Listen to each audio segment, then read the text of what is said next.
ডিফেনবেচিয়া গ্রুপের গাছ, এটাকে টাইগার আমরা বলে থাকি লোকাল ভাষায়। এবং এই গাছটি কিন্তু প্রচুর ডিমান্ড।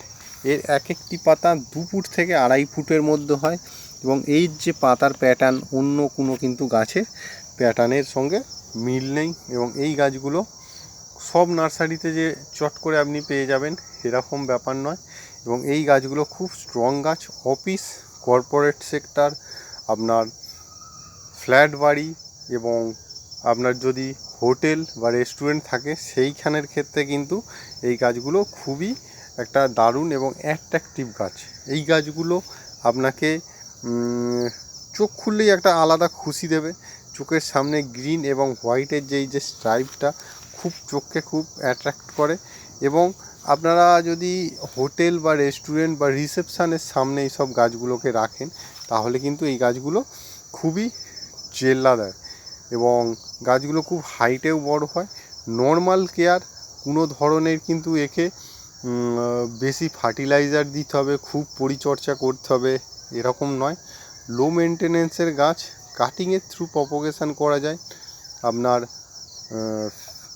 ফেব্রুয়ারির লাস্ট উইক থেকে আপ টু আপনার জুন জুলাইয়ের লাস্ট উইক পর্যন্ত একে আপনি কিন্তু কাটিংয়ের থ্রু প্রপোগেশন করতে পারেন। এবং এই গাছগুলি যখন বুশি হয়ে যায়, এক একটি থেকে যখন 2-3টি করে বেরোয় তখন কিন্তু একে দারুণ দেখতে লাগে এবং খুব হার্ডি গাছ এবং লো মেনটেনেন্সের গাছ। যাদের হাতে সময় নেই তারা কিন্তু এই গাছগুলো নিজের ফ্ল্যাটে, অফিসে অথবা আপনার ড্রয়িং রুমে এটা রাখতেই পারেন। এবং এর মাটিটা খুবই লাইট মাটি করতে পারেন আমি বলবো যে কোকোপিটেও করতে পারেন, কিন্তু কোকোপিটে না করলেও চলবে। যারা কোকোপিট পাচ্ছেন না 50% গার্ডেন সয়েল দিয়ে নর্মালভাবে করুন, বালি দিয়ে, ধানের চিটে বা আপনার ধরুন হালকা যদি রাবিশ থাকে, ঘর ভাঙা ইট গুঁড়ো বা বালি চালা যে নুড়ি পাথর, ওর সঙ্গে 50% মাটি মিক্সড করে ওতে আপনি গোবর সার, হাড় গুঁড়ো, ভার্মি কম্পোস্ট দিয়ে এইগুলো কিন্তু প্রতিস্থাপন করতে পারেন, খুব ভালো রেজাল্ট দেবে। তো আজকের মতো এখানে শেষ করছি, নমস্কার।